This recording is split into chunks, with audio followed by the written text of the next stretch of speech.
Vamos deixar uma palavra, é claro que tudo que eu falar aqui tem que ter base na palavra. Nunca você pode ouvir o homem ou a mulher, a fala da mulher e do homem, priorizar esta fala. Tem que ter base na palavra de Deus. E bastante conhecido quando a gente fala sobre a vontade de Deus, nós já lembramos do versículo em Romanos, capítulo 12, versículo 2. O qual Paulo nos ensina aqui que a nossa vida é um culto espiritual. No versículo 2 ele diz: e não vos conformeis a este mundo, mas transformai-vos pela renovação da vossa mente, para que experimenteis qual seja a boa, agradável e perfeita vontade de Deus. E quando o Senhor nos deu nesta manhã a enquete sobre a vontade dele, como eu posso saber qual é a vontade dele na minha vida? Baseando nesta palavra, nós descobrimos aqui 3 coisas que Deus não pode fazer e que precisamos saber. Gil, existe algo que Deus não pode fazer? Dentro deste tema, sim. O Senhor nos deu dentro da palavra. Primeira coisa, que Deus não pode mentir. Jamais. Nós vemos isso em Números 23, 19. Jamais Deus pode mentir. Tem pessoas quando pedem algo a Deus, ela quer porque quer que Deus prometa algo a ela que não está no plano dele, não está na vontade dele. Ela quer porque ela orou, porque ela jejuou, ela consagrou, porque ela é crente não sei quantos anos. Não, Deus não é homem para mentir. Se ele falar que vai te dar, ele vai te dar. Se ele falar que a porta vai se abrir, a porta vai se abrir. Então a primeira coisa que você tem que entender, se você está debaixo da vontade de Deus, é que Deus não vai mentir. Porque o próprio Jesus disse que ele é a verdade que liberta. Então quando nós entregamos nossa vida ao Senhor, já começamos a entender que Deus vai trabalhar em nossas vidas em cima da verdade. Em cima da verdade. Queira você ou não, a verdade pode doer, o deserto ninguém quer, mas Deus não vai mentir. Deus vai trabalhar com a sua realidade, com a minha realidade, com o condicionamento que nós temos. Então, outra coisa que eu entendi dentro dessa palavra é que Deus não pode e não tenta ninguém a pecar. Olha que coisa maravilhosa. Lá em Tiago 1, 13 ao 15, explica tudo direitinho, porque o tempo não dá pra gente ler versículo por versículo. Então, ele não pode e não tenta ninguém a pecar. Esse negócio de você dizer assim: ah, mas eu falei pra Deus, Deus falou comigo e isso aconteceu, porque você não vigiou. Foi porque você abriu as brechas. Você deixou o inimigo cirandar mesmo. Então, primeira coisa, admita os seus erros, reconheça, arrependa-se, para que a misericórdia de Deus venha sobre a sua vida. Então, Deus não tenta ninguém. Jamais. Jamais. Ele tenta alguém. Não é? Eu lembro de um caso de uma senhora me contando, e eu tive que explicar ela dentro da palavra que ela estava enganada. Ela falando que o marido estava atraindo, e de repente ela ouviu Deus levou ela no canto para ver o marido com a outra mulher. E ela fez um mau escândalo e ela bateu nos dois. Eu digo: filha, tire Deus dessa jogada. Deus não tenta ninguém a pecar. Deus não tenta ninguém a sofrer dessa forma, a buscar o erro desta forma. E eu fui explicar para ela que muitas vezes o inimigo, que é mentiroso, pai da mentira, ele tenta te enganar, usando a própria palavra, distorcendo. Para isso existem os falsos profetas, né? Existem aí as mentiradas aí. Se a gente não tiver a presença de Deus, a gente não sabe o que é de Deus e o que não é. O Senhor disse que muitos iriam falar em nome dele. Falar em nome dele. Falar que Deus estava ali, acolá, mas Deus não estava. Então essa é a segunda coisa. Ele não pode e não tenta ninguém. Outra coisa importante. Ele não pode ser infiel. Deus não pode ser infiel. Ele mesmo diz: ser fiel até o fim, dar-te-ei a coroa da vida. Então, se a fidelidade de Deus está... você pode encontrar aqui que Deus nunca pode ser infiel. Também Tiago 1,13 traz essa referência. Ao 15 também. Então Deus, Ele tem um projeto. E o maior querer de Deus é que aquele projeto se propague. Que Deus mais quer ver você feliz no casamento. A família é um projeto de Deus. Deus quer ver seus filhos crescerem. Por isso que Ele manda a gente ensinar o menino no caminho. Então jamais Ele é infiel para cumprir. Ele é fiel para cumprir. Deus é fiel. Ele é o único que é bom. Deus nunca pode ir contra quem Ele é. Jamais. Por isso que a palavra dele é assim, sim, não, não. Se Deus falar que vai acontecer, vai acontecer. Se ele não falar, tem hora que Deus fica em silêncio. Não é que Ele não fala, Ele fica em silêncio. Você está entendendo?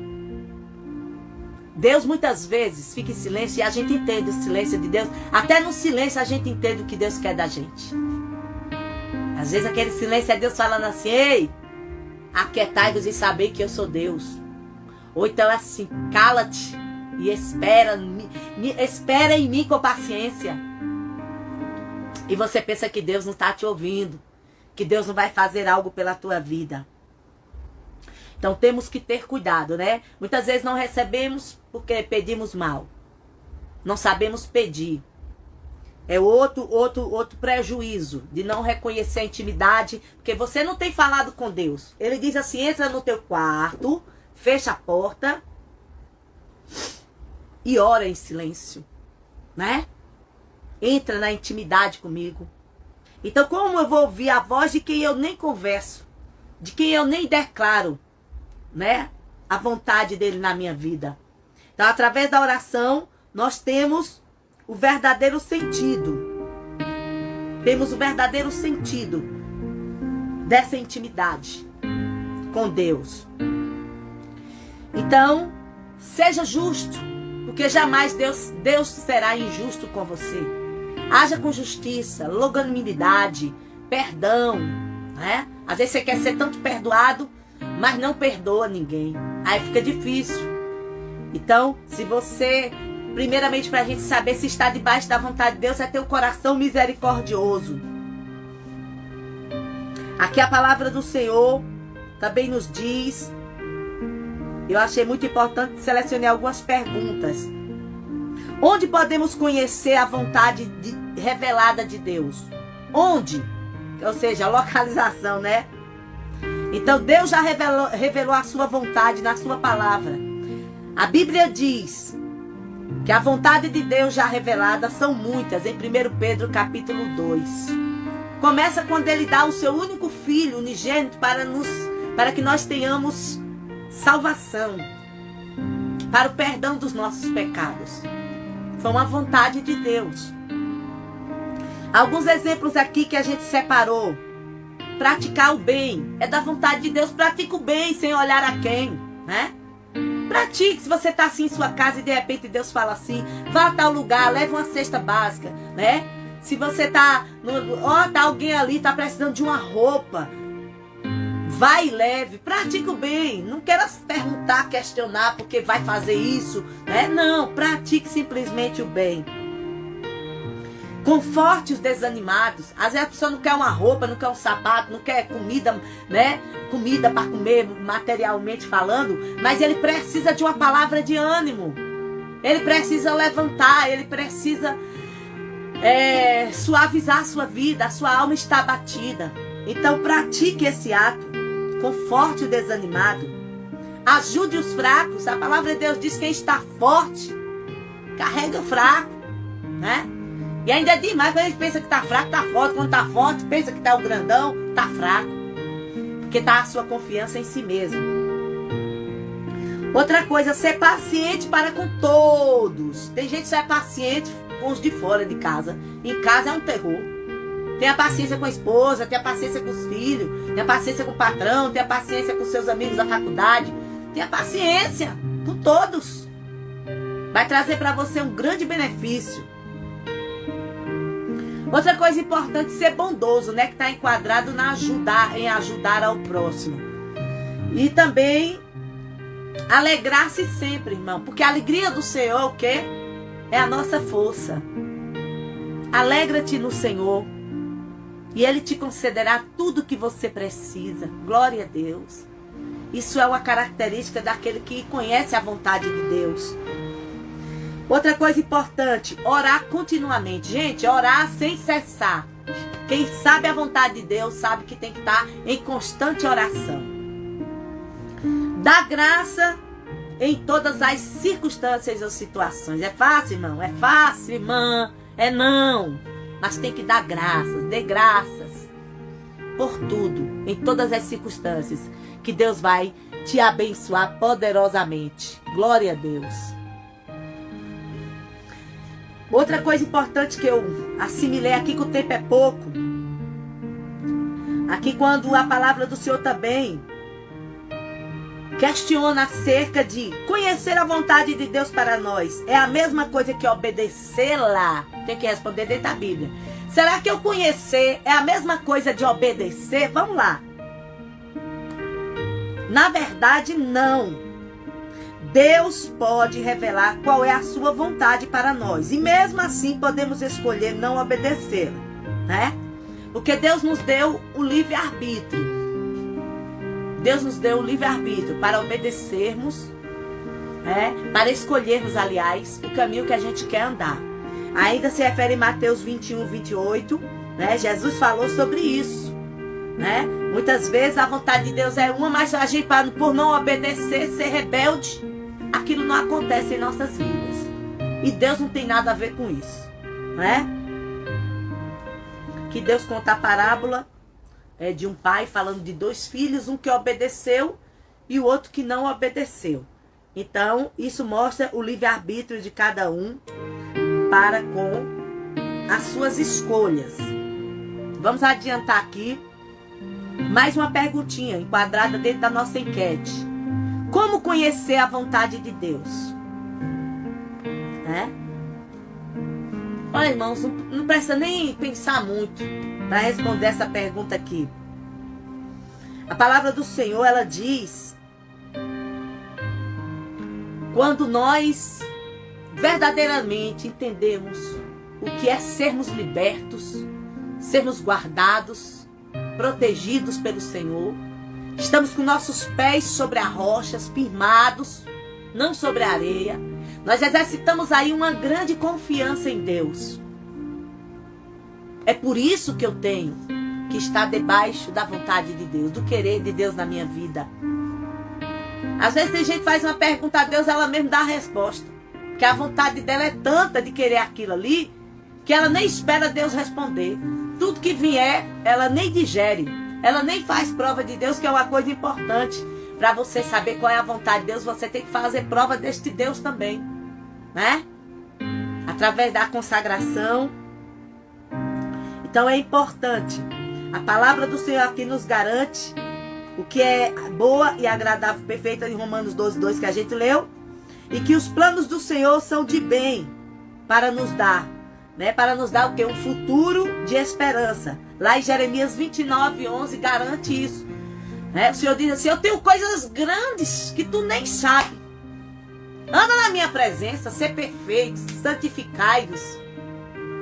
Então isso é maravilhoso, irmãos. Quando nós recebemos uma palavra dessa, aqui na rede social. A luta hoje foi muito grande para eu entrar aqui ao vivo. E eu já conheço os pantinhos. Eu já conheço as estratégias malignas. E vou até o fim com o meu objetivo. Que na verdade não tem sentido eu achar que as coisas seriam fáceis diante da palavra. Porque os mártires na fé enfrentaram muitas barreiras, né? Muitos morreram por amor ao evangelho. Então eu e você não passamos nada em vista daqueles que passaram segundo a palavra de Deus. Então busque entendimento, né? Deus, Ele quer que nós conheçamos e prossigamos em conhecer. Não pare de buscar a palavra, de pedir ao Senhor uma palavra, um direcionamento. Antes de falar, pense antes. Enquadre os seus pensamentos à sua vontade, na vontade de Deus. Né? Então, se você souber orientar seu filho, e esse filho obedece, com certeza tudo prosperará. Tudo será bênção. É a vontade de Deus que você possa entender essa palavra, que você possa, nessa tarde, eu orar por você, dentro do que foi dito aqui. Você teve a certeza de que Deus está no controle da sua vida? Será que você está assim, obedecendo, está enquadrado na vontade de Deus, de acordo com o que foi lido aqui, diante das perguntas que foram deixadas aqui para o teu coração? Então eu vou estar orando, eu vou estar deixando aqui esta oração, este clamor, na verdade, para que você possa andar na presença, ande na presença. Faça o que Deus está mandando fazer. Se no momento Deus está em silêncio, continue adorando. O salmista diz: bendiz a minha alma ao Senhor, tudo que há em mim, bendize o seu santo nome. O nosso dever é adorar. Os verdadeiros adoradores o adoram em verdade, né? Em verdade. Sua adoração é em espírito e em verdade. Que o Senhor possa abrir os seus ouvidos. O Senhor disse que muitos têm ouvido, mas não ouvem, né? Para que você possa ouvir com os ouvidos espirituais atentos. Que você possa enxergar o que Deus tem de melhor para você. Apesar dos pesares, somos sim mais do que vencedores. Estarei orando agora, fazendo clamor, e vou encerrar a live ainda, dando cheiro para vocês, tá bom? Imagina como eu faço para levar a senhora lá na minha denominação. Tá aí o contato aí no título da nossa live. Entre nas nossas redes sociais. Já aproveita e nos segue, criatura. Nos segue aí, Missionária Gil, para receber sempre a nossa live no horário certo.